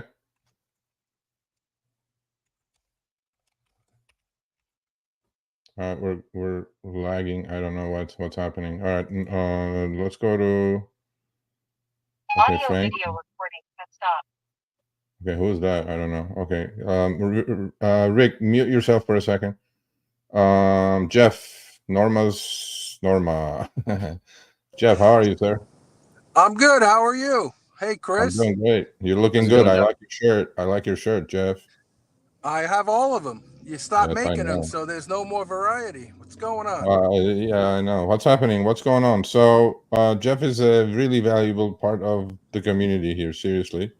And I have stolen one of his lines, you know, a couple of them actually, but one of them is, which I'm sure he's going to repeat, so I'm going to steal it from him this time as well. He says there are 2 rules of rideshare. Uber and Lyft don't do anything that's good for the driver. And then second rule is look at rule number 1. That's about it. Sure. So I'm going to finish with that. So what do you think the State of the Union is, Jeff? What's happening? I'll be the contrarian here. I think it's great. I think Okay. the bigger the gap between what they pay you and what they charge, it's just free advertising for your own business. And I was in the green room 10 minutes ago. I didn't think you were going to get to me so quick. I had a private client in the car, so I just dropped her off and I hopped back in. Okay. And look, they're never going to get better. It's like, you could bang your head against the wall. It's going to hurt every single time. You might have a little moral victory here and there, but these scumbags will always try to screw you. And you just have to be smarter than they are. And just real quick, this client I just dropped off is a high school student. I took 2 reservations from her parents to take her to school about 7 months ago. It's a private school. Lyft was charging her $67 for a 10-mile ride on Black, and they were paying me $38. Now I drive her to school every day, up and back, 20 miles, total trip, 5 days a week, $500 cash, $50 a ride. It is that damn simple. If you can't steal their customers under the current conditions, then you shouldn't be in any business. You should love Uber and Lyft. I hope they charge people $300 and pay me $50, because I will just continue to build my private client base. Okay. And you can't win with these guys. You just have to just stay ahead of I them. understand that, but you're in a specific kind of a special situation, right? So you were able to invest in a newer car, and you have all your ducks lined up to do private trips, right? And Yes, but if somebody's doing this, Sergio, as their only livelihood, this is their business. So you better do whatever you have to do to make it successful. And I'm sorry, I disagree with the 1550 guy at McDonald's. They don't give full-time hours. You still have to travel to work, which costs you expenses. You have to answer to a boss. You have to pay for lunch. You don't get any tax write-offs. I mean, come on, I can go on for 3 hours. I know you have other people, but it's just a loser mentality. If you want to be a victim, then be a victim. That's all. Okay. And you always say I'm special. I'm not. Sergio, I look for this car, and I do Black and Premier, and that's it. And I take reservations to the airport on any platform, because even stealing a regular Lyft or an Uber X will make me buku profits, even if I don't charge them the Black rate. Well, I no, look when for I say 7 months. I look for 7 months for this car. I have a Lincoln MKZ listed at 60 grand. I paid $23,000 for it because I looked for it. That allows me to make a profit doing Uber X if I have to. No, So I understand that, but when I say, anybody look, can make excuses, my friend. no, I understand That's that, what but people how do. many people can go get a $23,000 car to start a private chauffeur business? We're talking about right Anybody there. can. Anyone with a credit score can do it. Okay. Now you have to go out and look, and you Yeah. have to buy the right vehicle. Look, I understand. I mean, yes, I'm in a certain different situation. I'm retired. I don't have any other job to go to. But I'm telling you, Sergio, I was a VP of 2 restaurant companies. There are days that I make more money than I did as a VP. And the only stress I have is whether to take the Florida Turnpike or I-95. I don't answer to anybody. Yeah. No, I know it's all not all bad, but I first of all, I'm going to put other people on, but I appreciate you coming on. Look, take advice from Jeff. I mean, if rideshare is not working for you, why do you keep doing it? I mean, I keep saying this and people get upset actually at me, Jeff, because don't get upset at me. I'm just a messenger, because if I'm doing something that I'm constantly complaining and being miserable about, why do I keep doing it? I mean, at some point, like Jeff was miserable actually to a point until he had his heart attack, and then now he got his car and boom. He's doing private trips. He's doing fine. Well, just so you know, I never had a heart attack. Never? I had triple bypass, but I never had a heart attack. Oh, okay. Sorry. So, fact check. No, fact I'm check. just saying. And look, I know. they're frustrate you. Got to stay a step ahead of them. Stay positive. They'll never do anything that benefits you. There's always an ulterior motive. You know that. I agree. I love I you agree. guys. You guys are a asset to the community. You are paving your way to heaven, Sergio, because you're certainly not doing this for the money, and people don't appreciate you near enough. But It's all good, man. you know, It's all good. I wish I knew you 20 years ago when I was an executive. We would have made tons of money together because your work ethic hey, is we're not second to that old. none, man. Second to We're none. not that old. We're not that old. Well, I am. I'm not looking to work for anybody anymore, but All I right. love you guys. It's Tuesday night must-see TV for me. Thank you, man. So Much appreciated. Thanks, Jeff. I'll talk to you soon. All right. All right, thanks. All right. Who's up? Let's see. We got Keith. Hold on. We got Sean. Frank Oh, still. I know that face. Sean. Hold on. We still Will got Frank. and Jeffrey. Frank, you there? Frank, yes, I am. As a matter of fact, how you doing? Good. How you doing? Congratulations on Amari Cooper, by the way. I'm a Raider fan, and I don't even want to get into it. But anyway, and Devontae going to the Jets, I think, a much more sensible pickup. Anyway, I got about 11,000 trips in Fairfield County, and if you can see me, I don't know if you see Leo also here. He goes with me most of the time. He's a mini golden doodle, and people absolutely love him. I had 3 people over the weekend tell me it was the best Uber ride they ever had because he's so lovable. Anyway, I do reservations quite a bit. And all of a sudden I missed a few, like I missed 3, like I wasn't getting notification. I forgot, or I got busy or something. And they didn't deactivate me. Obviously I do regular trips, but they took reservations away. I just wondered if you knew possibly how to get that back, or how long that pennant purgatory is. Yeah, I mean, you got into deactivation. I mean, not deactivation, reservation jail. Yeah. And I would wait like maybe a couple of weeks and then call support and definitely speak to a supervisor. Yeah. And then they will hopefully put you back on. But I don't think there is a specific given time for, for them to automatically put you back on. But and I don't know what the threshold is. How many you have to cancel? How many of these reservations you have to cancel to get there? Canceled because I wasn't getting the notification, and I just it slipped my mind. I have a lot of stuff going on sometimes, and I forgot that I said that I had it set up, or it conflicted with work or whatever. I don't know what it was. The other thing I wanted to let you know, and I emailed you this, but I know you get 1,500 emails a week, and there was other stuff I emailed you about. I live in an area where it's 81 miles from Newark Airport, and the rates have really gone down quite a bit for that over the years. And then I checked Waze, and it's Waze says 81 miles, and Uber is telling you it's 69 miles. Now, is this a common thing, or what? I'd love to know what GPS they're using, because I know Newark is 81 miles from where I live. Is that a rider in the back? Yeah, I just had somebody jump in. Yep. As a matter Okay. of fact. All right. Well, we'll put you on hold for a minute, and then we don't want you to get deactivated. So I'm not worried about that, but yeah, that's fine. all right. Yeah, even if you can just comment on it later, I don't have to stay on, but I if will. you want to get back to me if you're not too busy. But I love the show, and I'm really glad I discovered you. You guys are great. Thank you, guys. Hello to the passenger. It's the YouTube channel for Uber. It's very That's cool. a first, bro. I don't know what's going on now. Now I've lost total control. Keith, what's up? Hi, Serge. Hi, Chris. You guys just made my evening. Listen. Okay, I'm gonna get I focused. cannot believe the guy has a dog in his car, driving with a dog, and then a passenger walks in. I mean, that's deactivation awesome. automatically. Serge, I don't know if you remember my previous career, but that would have been one heck of a traffic stop for me. You were a cop, sir. I remember. I have an elephant's memory. You were a cop. Yeah, I know. Listen, getting back to what is the shape of rideshare? Yeah, it's terrible.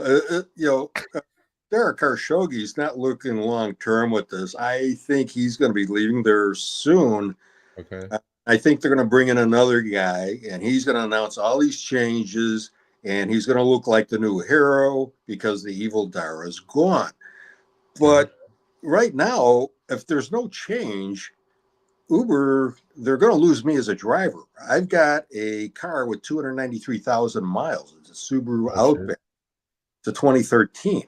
In a couple of years, it's not going to be eligible to be used by Uber because it's going to be too old. Now, take a look at the price of new cars. Take a look at the price of insurance. I just got to talk to my insurance agent today. I'm getting murdered because I live in the city of Chicago. Yeah. So I'm out. So listening to Norman, he was talking about developing his own clients, which gives me a really good idea. But you brought out the one problem. The idea is this: use Uber to develop your private client. Yep.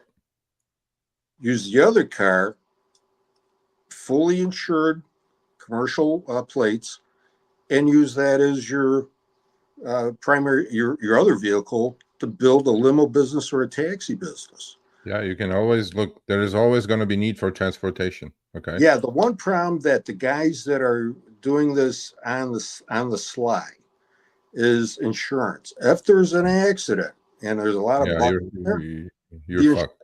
These are going to hunt it down. They're going to find out why that passenger's in your back seat. Yeah. And if you're like me, you own a lot of things, you can say goodbye to those things in a bad lawsuit. It simply is a look, a lot of people who are doing that, Frank, are doing it because they have no other asset to protect. Okay. Yeah. If you have Jeff, I know that who's doing it correctly in Florida.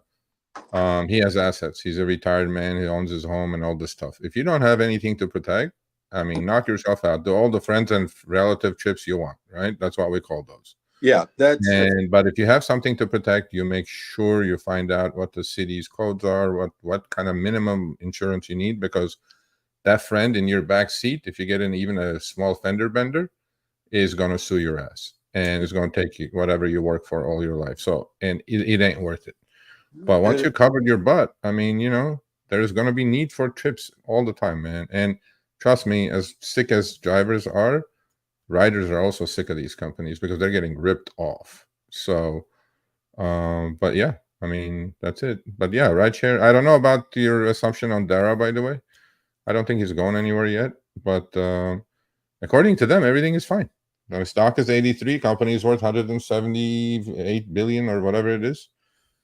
You know who else said everything was fine? The captain of the Titanic. Yeah. All right. Thanks for coming on, Keith. I appreciate it. You're welcome. Man. Good seeing you guys again. Take care. Good to see you. Good to see you. All right. We're going to go, Sean, we're going to go to you. Actually, Jeffrey. Let's go to Jeffrey. Hey, Sergio. Hey, Chris. Hey, love the show. I look forward to it every Tuesday at 3:00 Pacific time. I'm calling for, actually, I'm on from Orange County, just south of Sergio down here. And I've been sitting in line waiting for one of the two available charging stations to open up here. And, the other four are broken. So, the state of EVs in California is not looking good, when 66% of the charging stations are broken. But in any case, I actually am driving under 7 different apps right now. Good for you. And, I tell people it's like every app is a fishing pole. So I'm going to eat. It's just a matter of which fishy pole am I going to pull the biggest fish in under. So right now I've got a GoShare job lined up. It's going to take me all about 15 minutes. I'll make like $40 off of that. But in the meantime, I'm sitting here watching the Uber pings come by one after the next. I use Maestro. And so it's hilarious because everything is coming in at $15 an hour and 80 cents per mile right now on Uber. It's ridiculous. I started back again last July, and I was driving through the what is it, the Lyft program where you can rent a car, and I was driving one of those Polestars, and I tracked all my costs, all my earnings for a month and a half, and realized that I was spending $2,900 a month on charging costs and rental fees, but I was still bringing home about $1,500 a week. So I went to my wife and I said, "Hey, I can bring like an extra 2,000 to the bottom line if I just go get my own car." And I know I've heard you, Chris, say don't go out and get into a car to do rideshare, but I did it, and And so I got into a 3-year lease on a Volkswagen ID4. I was making 3 stacks a week, doing Lyft Lux rides. That's all I drove out here. Newport Beach, Orange County. I was getting ping after ping after ping for Lux, and just making a killing.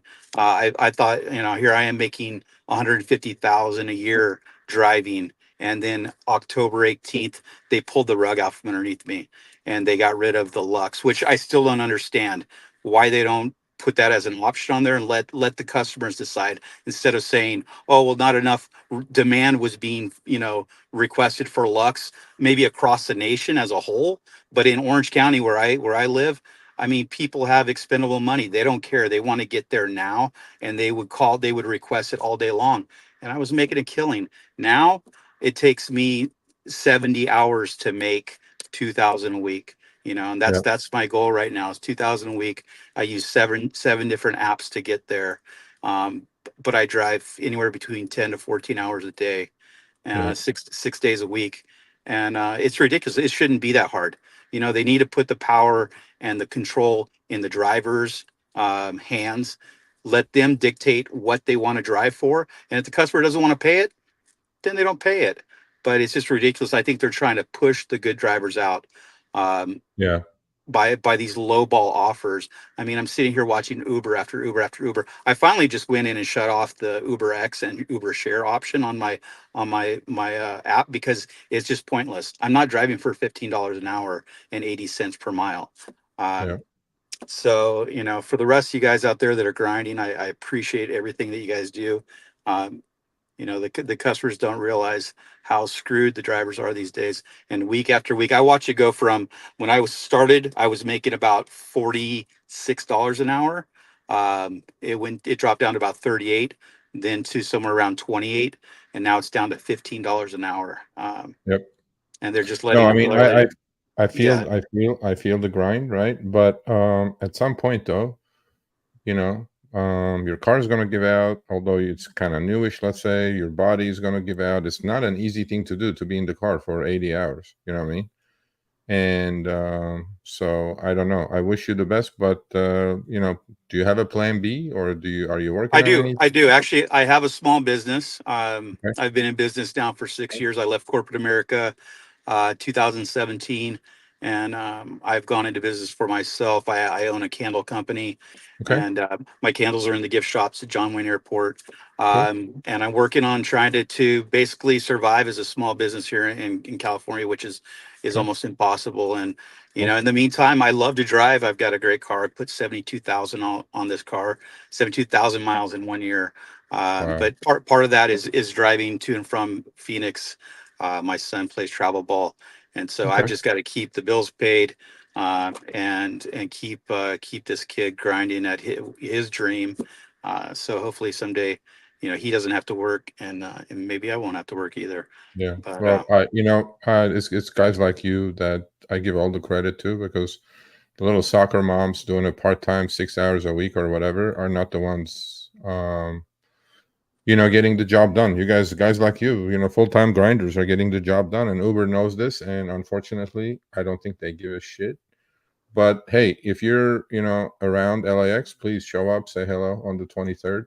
I'll be there, and I would love to, shake your hand. So I appreciate it. Thank you for coming on. Thank you for the yeah, support. love the show, guys. Thanks for everything you do, and everybody be safe out there. All right. Thanks, Jeff. All right, Sean.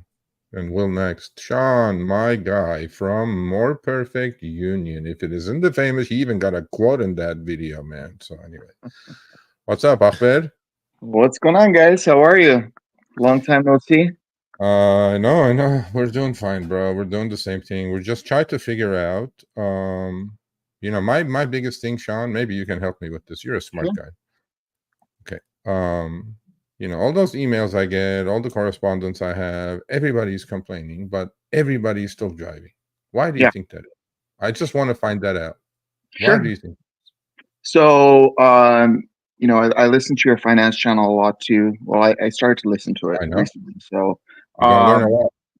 yeah, so it has a lot to do with macroeconomics, what's going on with everything right now, right? So, of course, with the illegal immigration as well, a lot of people are coming in and driving illegally and delivering foods illegally. There's a lot of that going on.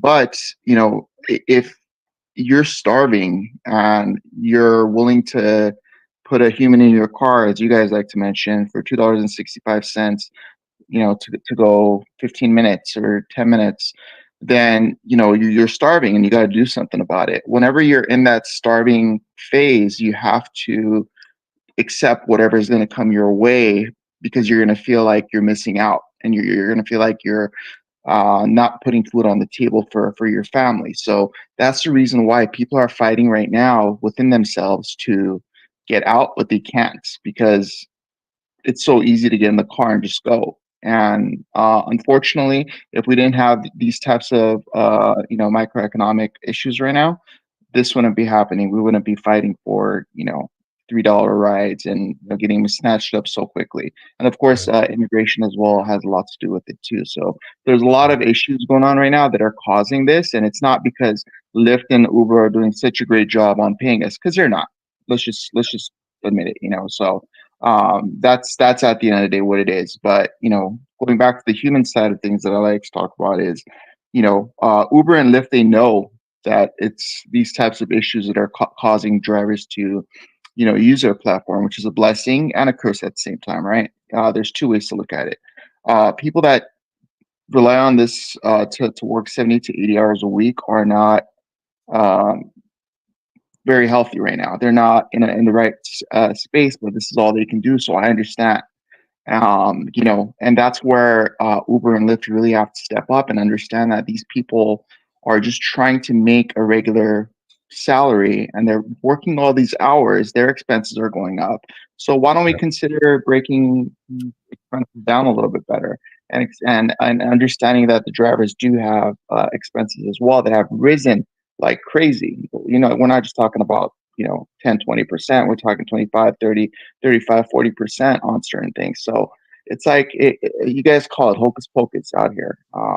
But for the last two, go ahead. No, it's yours.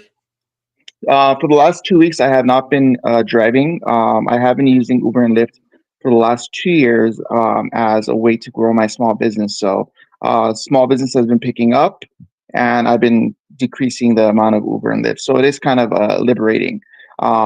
So I'm not going to stop driving for Uber and Lyft, but it is a good tool to have on your side when you do want to buy something extra, or whenever you do want to do something to make a little bit extra money. Sure, then you won't be as frustrated. But when you're working 40, 60, 70 hours a week, that's what really, really hurts you. And mentally, it's not good for you either.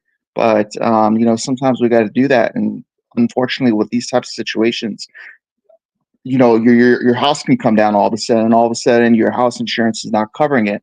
Well, guess what you're going to have to do? You're going to have to drive, triple, quadruple the amount of what you're used to doing, so yeah, it's a tough call, man. It really is. I can see where Uber and Lyft are coming from, but at the same time, don't give us these numbers as to why people are loving to drive for your company. They have to. Yeah. I mean, I think you made the most sense. I think I know you personally, obviously. You're in LA. I met you personally a couple times. Everything you say, I agree with you. I think it's the cash part of it. But the thing is, you and Jeffrey before you guys have plan Bs. You're working on other things. A lot of people are stuck, I believe. That's what the state of rideshare is. They feel stuck, right? There was a great comment by Michelle. Michelle, if you want to come on, please grab the link and come on. I really would want to see. There's many of you out there. I left corporate America because my brain was on fire daily. And here I am feeling the same burn. Yes, exactly. I want to talk about, about these things. Yeah, I mean, if you guys can grab the link and come on, Chris will put up the link one more time. We'll have, a few more minutes. But Sean, thank you for coming on, man. I appreciate it. Thank you guys so much. Good seeing you. Yeah. Thanks, Sean. Well, my man in Chicago, what's happening? Boston. Well, sorry, man. The cop was in Chicago. You're in Boston. Sorry. It's okay. Yeah, all is well here. I I could definitely relate to Jeffrey's story about Lux because Yeah. I was freaking pissed when Yeah. Lux went away.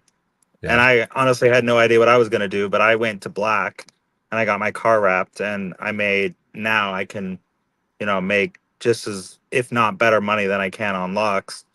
And it's actually been working out really well for me. I have 7 private clients now, and from where so actually things are going really here. So I just use it as like a part-time thing right now. So for me, I feel like as a part-timer, it's actually pretty good. Actually, as a full-time driver, a lot of respect to the full-time drivers out there. Like, I don't know what it's like, but it's got to be freaking Yeah, but tough. So you did the perfect thing though. You have a side. You're doing this as a side gig, which I think at the moment it's exactly what it's good for. I don't think you can do this full time and survive without going crazy or getting deactivated or whatever. Not, and Boston is a good yeah, market. So, but thanks for all the support, man. Much appreciated. Keep doing what you do. Be safe out there. yeah. We love you. All right. And be safe. Yeah, All right. keep up the good work. Okay. Thank you, All man. right. Much Bye. appreciated. Thank you. All right, Hey, Daniel. Sergio. Daniel, you want to come on, Daniel? Daniel, you want to come on? Sergio, I got to ask you. Yeah. For you, how is the state of rideshare? Okay, state of rideshare is I'm going to split it into 2, right? Not the drivers. There's rideshare, obviously, which is big part of gig work, right? And there's the rest of gig work.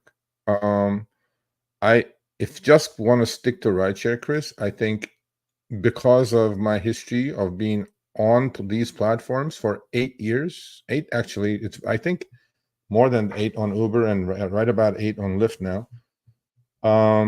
The trend is not your friend, buddy. The trend is not the driver's friend, and it's ultimately, I've been saying that. Well, this can't get worse. This can't get lower. And it does. And now when I do the videos, I mean, I don't do it just to bitch and moan about it. It's reality. When I do videos and I see $2.62 trips and $2.80 rideshare trips, the State of the Union cannot be good. And the one thing I'm going to say I was completely wrong about. Completely wrong.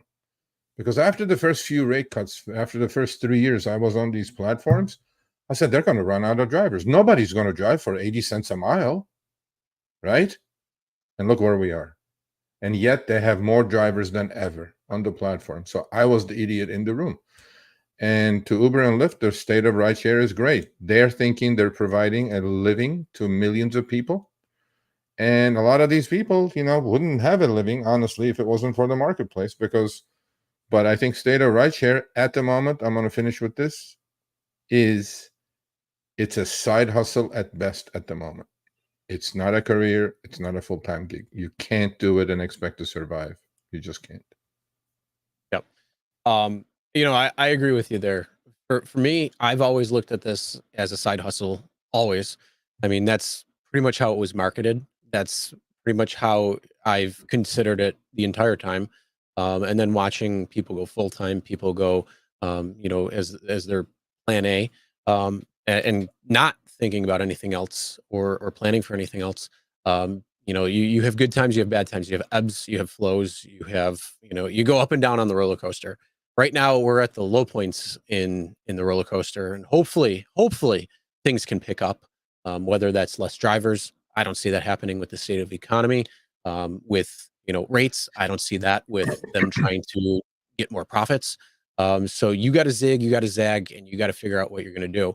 So Well, I with think that being said, I think Yeah. the state of rideshare as a driver is, you have to be going into a plan B. You have to have some sort.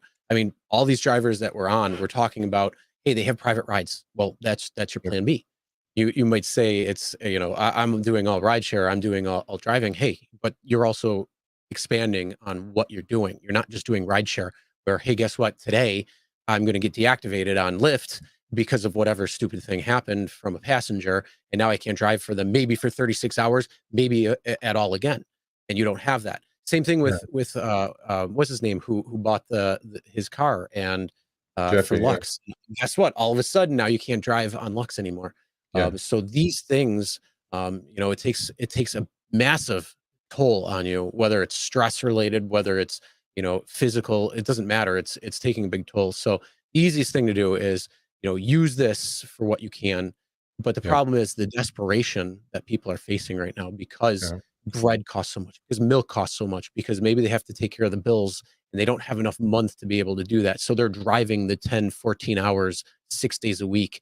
The question is, you have to ask yourself and have a real conversation. Is it worth it for you to drive 60 to 80 hours when you could potentially go out and get something else for the time being and maybe use this as a backup, as a side hustle? You got to really, truly evaluate, have the tough conversation with yourself to see, is this viable for me right now? Can I continue doing this? If you can't, you got to look towards something else. And the thing is, there is always something else. Even in moments of desperation can also lead to inspiration. So that's something that I think a lot of people really need to look at. And Jeff kind of hit it on the head when he said, you got to stop being a victim.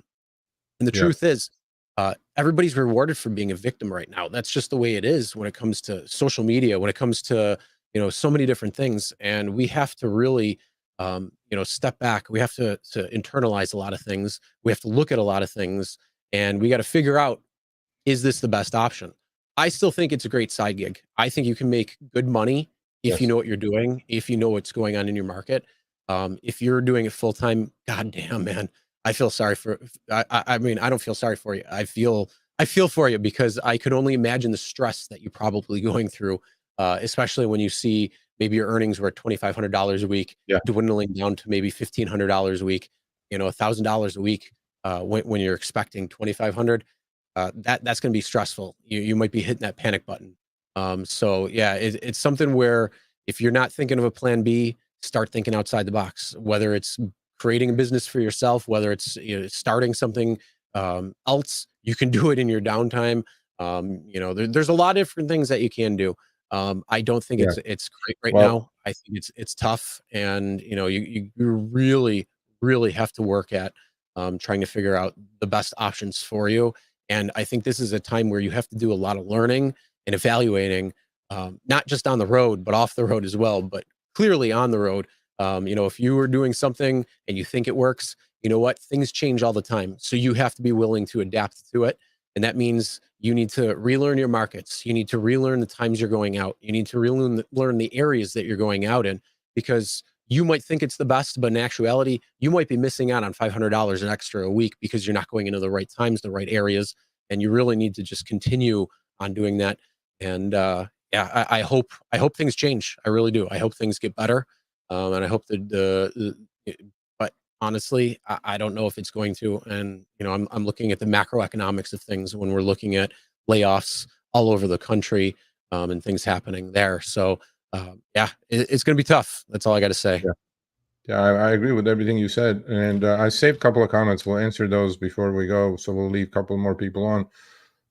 Saul, why don't you grab the link and come on? We'll make you the last guy, because, it sounds desperate on your end. But so we're going to go on for about 6 more minutes. So let's put on Ivan and Rich. Ivan, how are you? Good, thank you. Okay, tell us a little bit about yourself, and then what do you want to talk about? Yes, my name is Ivan. I'm Mexican. I'm doing Uber and Lyft only 2 years ago. 5,300 trips. Before doing Uber and Lyft, I stopped driving for 10 years. I didn't drive at all for 10 years because I was immigrating. But in Mexico City, I was a taxi driver, and I was a taxi driver before these apps was around. I was a taxi driver for about 10 years or something like that. I would like to ask you two questions, and I would like to answer some of the questions that I hear you are asking, which is why people are still driving. So here I am driving in Seattle. I think people are making different kind of money depending of three things: where you're driving, where the city that you are driving. I don't see my hand. Well, anyways, the city that you are driving, the car that you are driving, and the algorithm. Because even same cars, they will pick up the total different things. And I think the amount of money that everybody does in this business is very different for those three reasons. In my case, I am making lows 20s, average like 23, 20 something, lows 20s. I am a driver who is unionized. I am in the union, the Seattle Union. And actually this 23 became like 18 or 19 after expenses, which is seriously here in Seattle, the minimum wage is higher. So wherever you work, even washing dishes or whatever. So why people is doing this, or why I'm doing this? I am not willing to work for anybody. I don't like to have coworkers. I love to drive. I don't like these platforms because I don't make enough money, but I dislike more having coworkers. On top of that, there is nobody who is telling me my schedule, so I can work as many hours as I want, 60, 70, or 30, 20. If my son has appointment or wherever, I don't need to ask to anybody for that. So that's the reasons why I think people are still driving here. Besides that, my questions are: please, could you remind me the why people can get deactivated? Deactivated, you mean? Deactivated. In general? For any reason. There's a lot of different reasons. I mean, are you looking for something specific, or? I mean, the other day I was listening to your show. I listened that if you cancel a lot of rides after accepting, cancel them, you can get deactivated, but you won't get deactivated for don't take the trips. So I hear canceling, having really high canceling rate will deactivate you. I wonder no, if not necessarily. Not necessarily. It's potential. It's a potential in Seattle. It's highly unlikely because with everything that they've put into place in Seattle and in Washington, with all the protections and things like that, you could go to whoever's taking care of fighting on any of the deactivations, and you'd probably be back on the platform, most likely. Just to let you know, look, there's a lot more you're driving in there. you're driving in the best market in the country, as far as I'm concerned. Okay. Are you in Seattle proper or outside Seattle? No, I live in Seattle and I drive in Seattle, and as soon as somebody take me out, I come back in Seattle. The bad thing about Seattle is that there's a bunch of drivers, so sometimes it takes more than 1 hour to get a ride. So But anyways, when you do get a ride, you're getting paid well, though, extremely well. So, but my thing to you is, I don't think you will get deactivated for canceling too high. I mean, you will get a few emails from the companies threatening you that they may deactivate you. But we're working on that. But look, I understand what you're saying. I mean, from what I understood, what you said is you like the flexibility. You don't like, you like being your own boss, and you do things on your own time and making some money, although it may not be as much as you would like, because Seattle is an expensive city anyway, as it is in LA. This is the reason that millions and millions of people are doing this for. I mean, number one reason is being their own boss, having freedom, turning the app on whenever they want, and then there's a market, there is a customer, and you're going to make something. Doesn't mean you're going to make a lot, but you're going to make something. You're literally guaranteed to make something. And to me, that's, I think, the most attractive part of rideshare is. And yeah, so well, Ivan, thank you for coming on. Be safe out there. Rich, you're up. Thank Hey, you. how you doing? Can you hear me? Yeah. All right. Hey, I was on your behind the wheel the one time. I showed you the bubble gun. I'm doing everything I can to hustle here. The thing that I encourage, because I engage with my passengers all the time, and the way I usually start the topic is about safety. Because here right now, it seems like there's an inordinate amount of people, and it's going up, that people are illegally driving under someone else's account.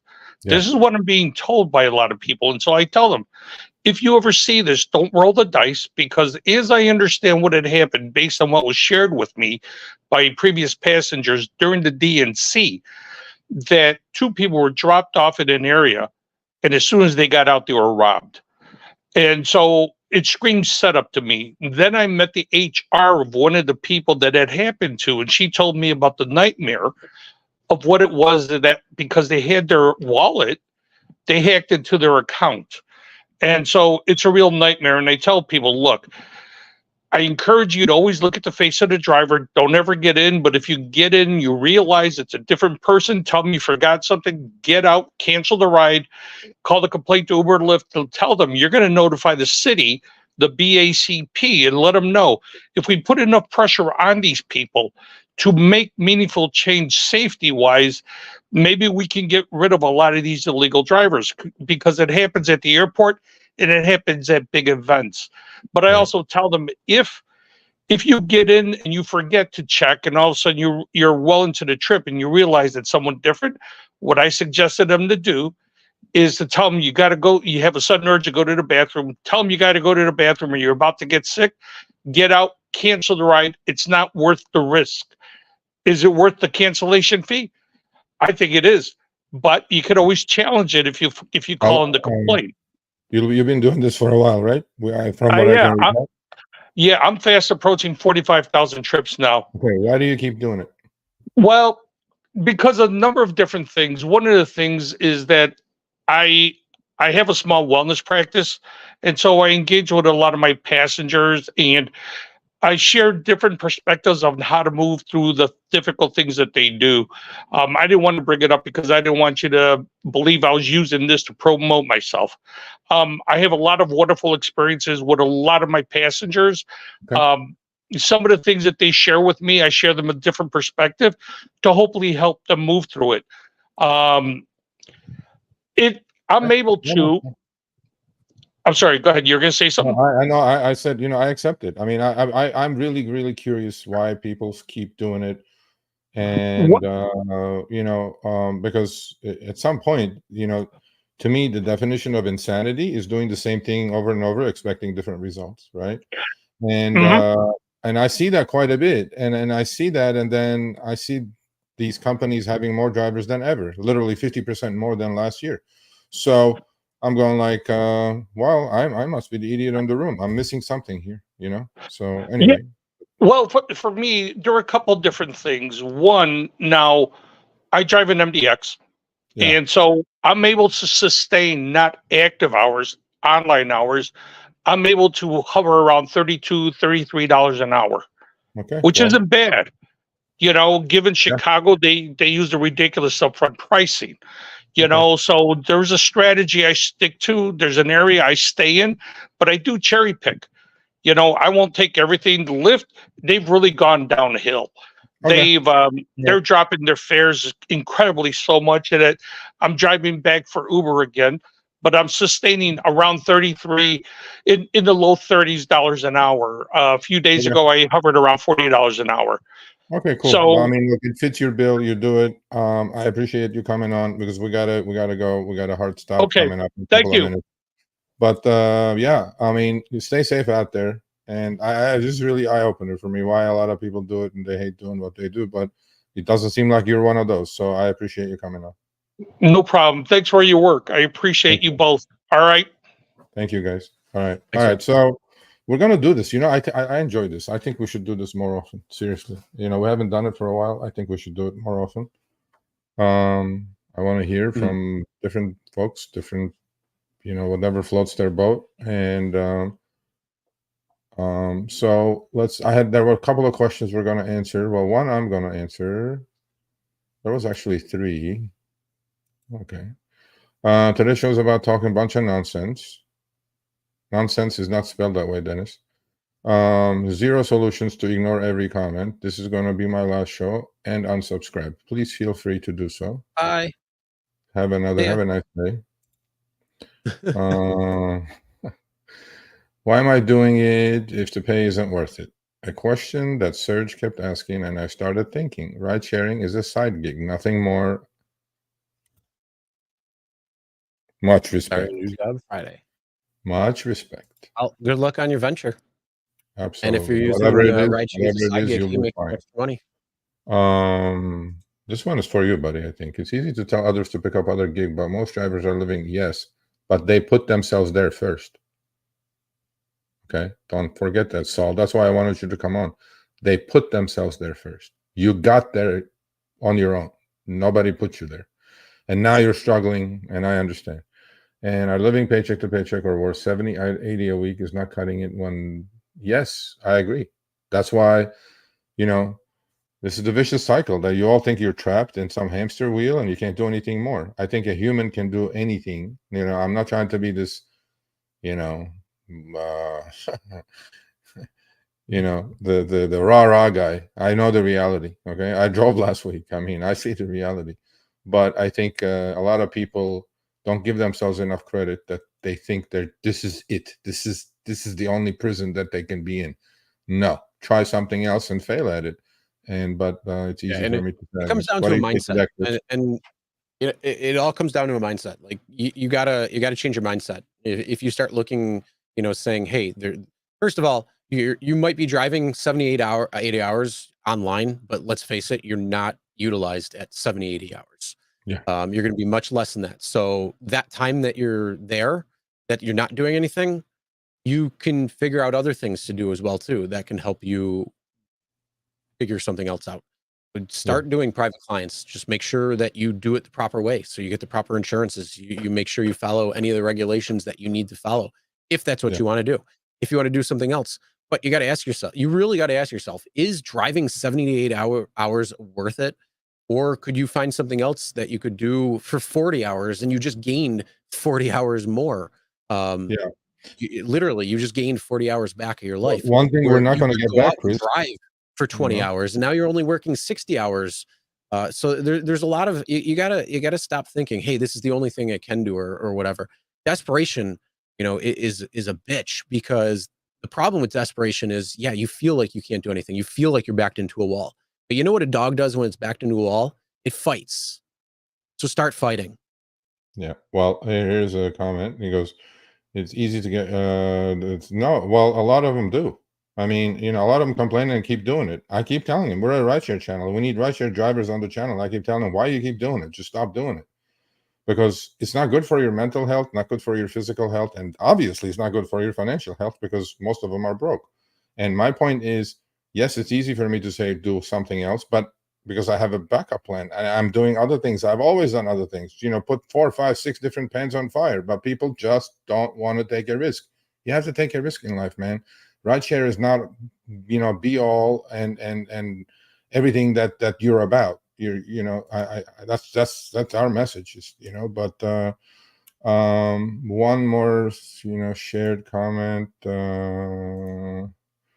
Chris and Sergio, both are, thank you, much appreciated. I started actually 8 years ago. I started driving. My background is finance. That's a different story. I started driving because I was researching for a book about algorithms, and look where we are 8 years later. And I loved it, and I was making $60 an hour, shits and giggles. I was bringing in $2,500 a week, 40 hours max, and I could turn the app on literally 3 in the morning. That would be a juicy trip waiting for me. Nothing like today, right? And then I've seen all the evolution of rideshare, And what surprising to me the most is why people are doing it and how these companies keep finding people to do it.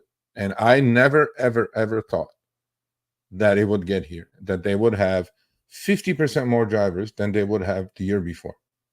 Even with these rates, which is garbage, total garbage. And I guess they knew better. I guess they're smarter. And but that's it. That's why I still drive. I enjoy driving. I enjoy talking to people. I enjoy it. You know, turn the app on. You'll make something. No more, you'll make this, you'll make that. In what other world can you have a little phone in your hand? You have a whole bunch of apps in there. You turn them all on. I have 7. Well, 8 to be shortly. I turn them all on, and I can accept or deny and make something. It could be 20, it could be 50, it could be whatever. In what other job? I mean, to even, you know, we keep saying, you know, flipping burgers. Even to flip burgers, you have to go get an interview with the manager of the McDonald's. It's not that easy. Barriers to entry is easy. You click a button, push a button, you make something. And then we complain about making that something. As you know, and as opposed to taking that something, you know, take the lemon, make lemonade out of it. And that's the way I'm thinking constantly. How can I have people you know, anyway, steer them the right direction? So bunch of super chats, whatever, but we appreciate all of you. For me, actually, what got me into rideshare to begin with was I had gone to Charlotte, and I was staying with a couple of friends, and you know, Uber and Lyft were there. And this is in New York. You could only do it in New York City at the time because there was a law because they were operating illegally there. So they outlawed Uber and Lyft minus the 5 boroughs in New York. But 5 boroughs in New York are completely different. So yeah, it's actually 2016 when I started. So it was in Charlotte, and basically it was, again, Sergio, as he said, 0 cost entry. I got to learn the area because I was just moving there, and you know, got to see all the different things within the area, all over Uptown, all over, you know, many different areas of Charlotte. And that's essentially what it was, to get to know the area when it came to driving, when it got to know all that and make money on top of it. So, you know, that's how it started.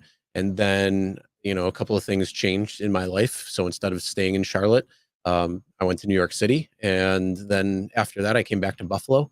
And that was right when rideshare was beginning in upstate New York. And so I said, hey, that's great. So I kept going with rideshare here. And yeah, so I drive a lot less than what I was, but I also have other holes in the fire to say. So I have other eggs in my basket. I don't just stick to one thing. But yeah, when it comes to Uber and Lyft, I like to do it on, you know, the side as well to make extra money, to do extra things. And you know, I got another kid on the way, so now I gotta pay for diapers, and you know, that's a great way for that, and a couple other things. But yeah, it's always about finding different avenues of income and creating that wealth.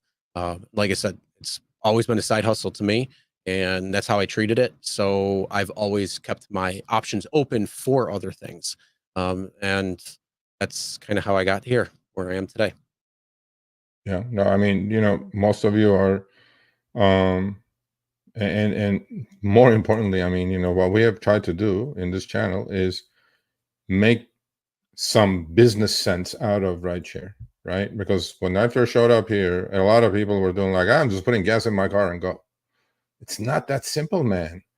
Are you saving every month, every week out of some of your money? Are you saving some of it to buy a new car if you're going to do this as a career?